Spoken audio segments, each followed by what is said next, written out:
Hello! Hi! Welcome back to lucky little పాప channel.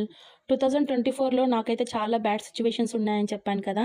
ఇంకా అందులో ఇదొకటండి. అదే ఏంటంటే, మా చెల్లికి సెకండ్ డెలివరీ అయ్యింది. సెకండ్ డెలివరీ అయిన 8 మంత్స్‌కి కంటిన్యూస్‌గా బ్యాక్ పెయిన్, స్టమక్ పెయిన్ అయితే వచ్చింది.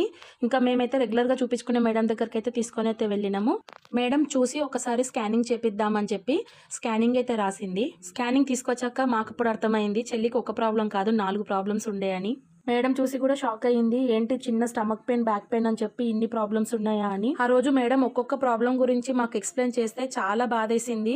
ఎందుకంటే డెలివరీ అయ్యి 8 మంత్సే అవుతుంది. మళ్ళీ సర్జరీ కంపల్సరీ చేయాలి అంటే మేమైతే అందరం షాక్ అయిపోయినాము. మా మమ్మీ అయితే ఆ రోజు ఏడ్చిన రోజు అయితే నేను అస్సలు మర్చిపోలేను. ఎందుకంటే పాప చిన్నగుంది. మళ్ళీ ఈమెకి ప్రాబ్లమ్ వచ్చింది. సర్జరీ అయ్యి 8 మంత్సే అవుతుంది కాబట్టి మళ్ళీ ఇప్పుడు సర్జరీ చేయాలి అనంటే చాలా హెల్త్ పరంగా ఆమె చాలా ఇబ్బందులు ఎదుర్కొంటది అని చెప్పేసి మేమైతే చాలా బాధపడ్డాం. తర్వాత ఏం జరిగిందో నెక్స్ట్ వీడియోలో పెడతానండి. అప్పటి వరకు వీడియోనైతే లైక్ చేయండి, సబ్స్క్రైబ్ చేసుకోండి.